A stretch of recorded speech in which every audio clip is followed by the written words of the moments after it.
Okay, anytime.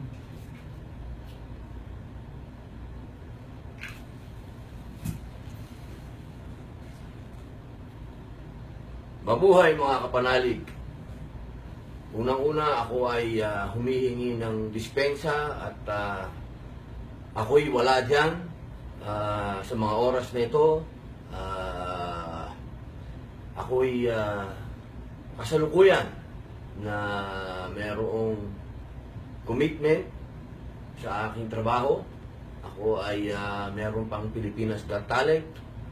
Ngunit, umaga pa ay nandyan na ako.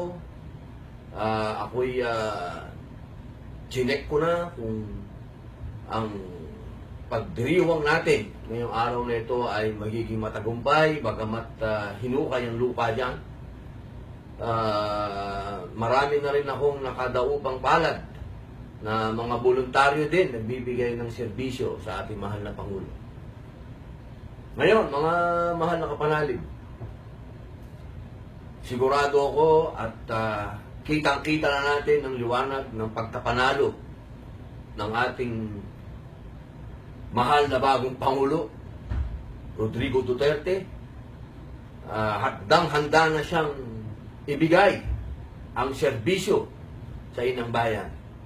At tayo naman, bilang mga tagasunod, ay handa na rin na ipaglaban ang karapatan ng mga Pilipino. Ito na ang hinihintay natin na pagkakataon. Ito na ang hinihintay natin na pagbabago. Kaya mga mahal kong kababayan, huwag tayong bibitaw. Nag-uumpisa pa lamang ang ating revolusyon ng pagbabago. Ang pagkapanalo ng ating Pangulo ay hindi iyon ang katapusan. Doon pa lamang nagsisimula ang revolusyon ng pagbabago. Kaya hindi tayo pwedeng bumitaw. Bagkus lalo pa tayong nadaragdagan ng responsibilidad. Ano yung responsibilidad na yun? Huwag nating iiwan ang bagong Pangulo. Kailangan sundan natin kung ano ang naumpisahan ng Davao City. Hindi naman magiging mahirap sa atin yun dahil nandyan lang ang Davao City at makikita natin kung paano sila naging progresibo, naging matahimik, at higit sa lahat, nagbago sila. Ngayon,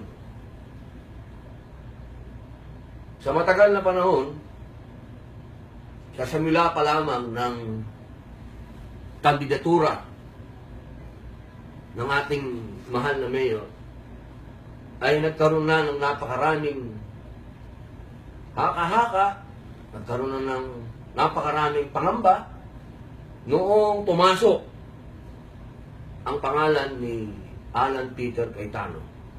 Lalong-lalo na sa mga milyong mga Muslim na nakaranas ng pangungutya at higit sa lahat ng mga pasabog ni Mr. Cayetano patungkol sa BBL. At yan ang hindi naman naging balakid sapagkat lalo pa kami, ang mga Muslim Filipinos, ay lalong naging tapat kay Mayor. Ngunit, nagkaroon ng question mark pagdating kay Cayetano. Hanggang sa umabot na nakiusap ang mahal na Pangulo, si Mayor, nakiusap siya, nagpahayag siya na suportahan ang kanyang Vice Presidente. Umabot pa sa punto na sinabi ni Mayor na huwag na natin siyang iboto kung hindi natin iboboto si Cayetano. At nakiusap din siya na kung maaari ay pag-aralan si Alan Peter Cayetano. Naging mahirap para sa isang Muslim Pilipino na pakinggan ng isang tao na nagsabing all-out war sa mga Moro.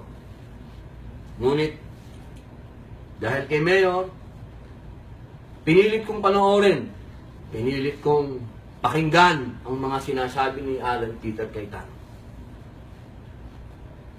Tumakbo ang panahon, lumakad ang kampanya, marami akong napanood sa kanyang mga pahayag.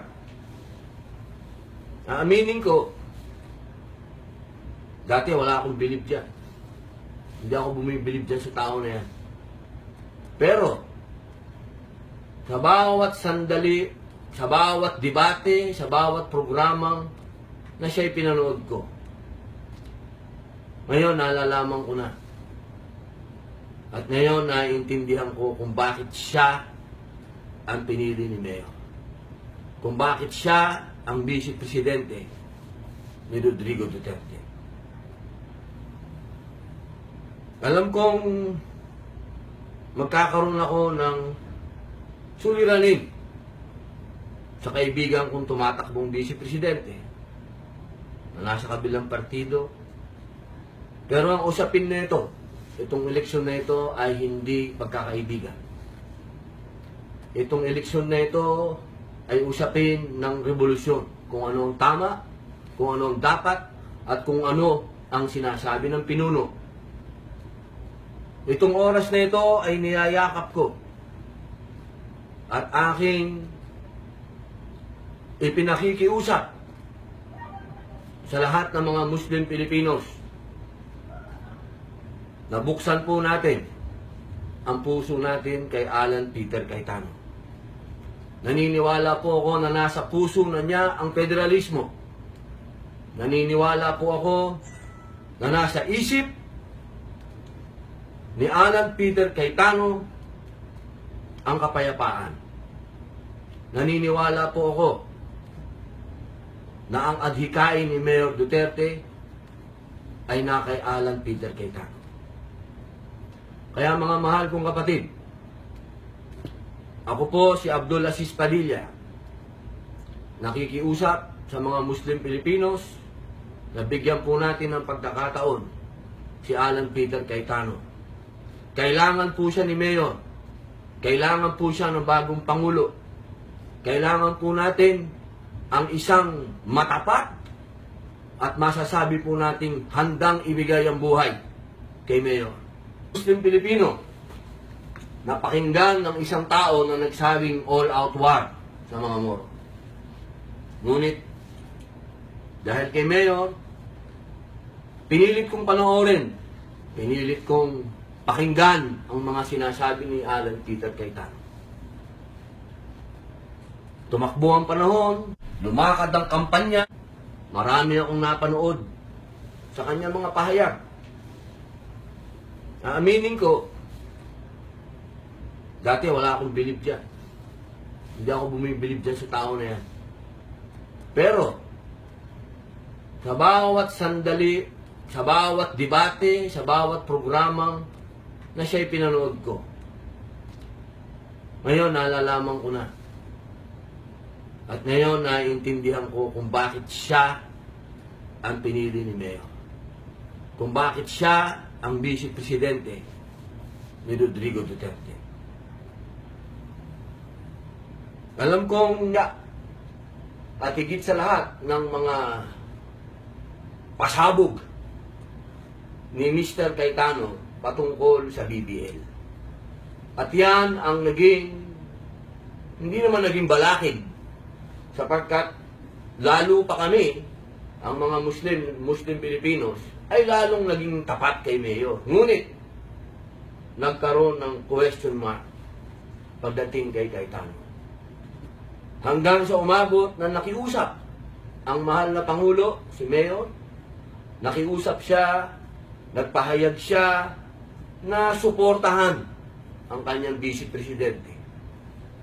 Umabot pa sa punto na sinabi ni Mayor na wag na natin siyang iboto kung hindi natin iboboto si Cayetano. At nakiusap din siya na kung maaari ay pag-aralan si Alan Peter Cayetano. Naging mahirap para sa isang Okay, anytime.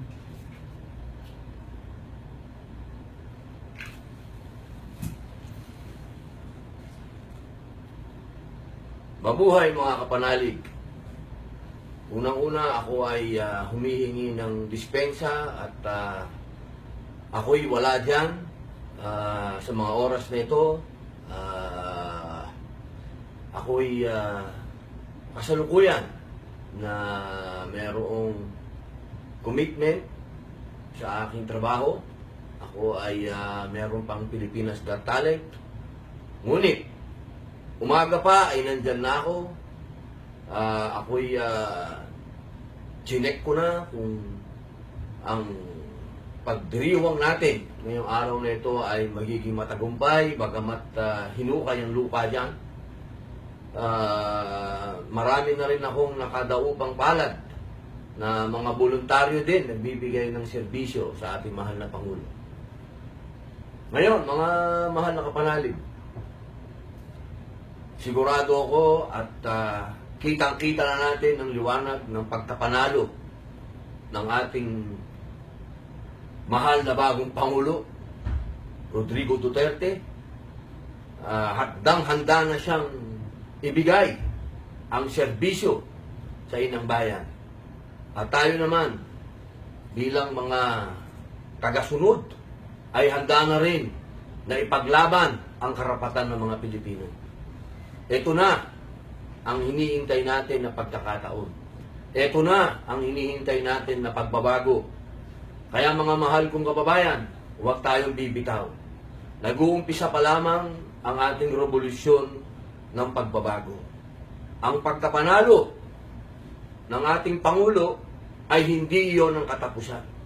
Doon pa lamang nagsisimula ang revolusyon ng pagbabago. Kaya hindi tayo pwedeng bumitaw.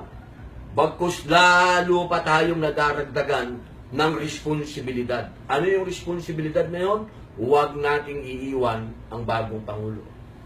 Kailangan sundan natin kung ano ang naumpisahan ng Davao City. Hindi naman magiging mahirap sa atin yun dahil nandyan lang ang Davao City at makikita natin kung paano sila naging progresibo, naging matahimik, at higit sa lahat, nagbago sila. Ngayon,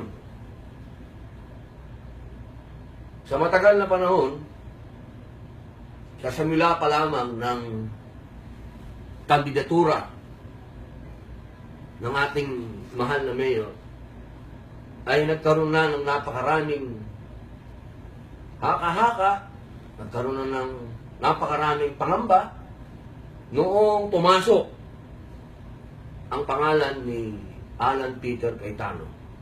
Lalong-lalo na sa mga milyong mga Muslim na nakaranas ng pangungutya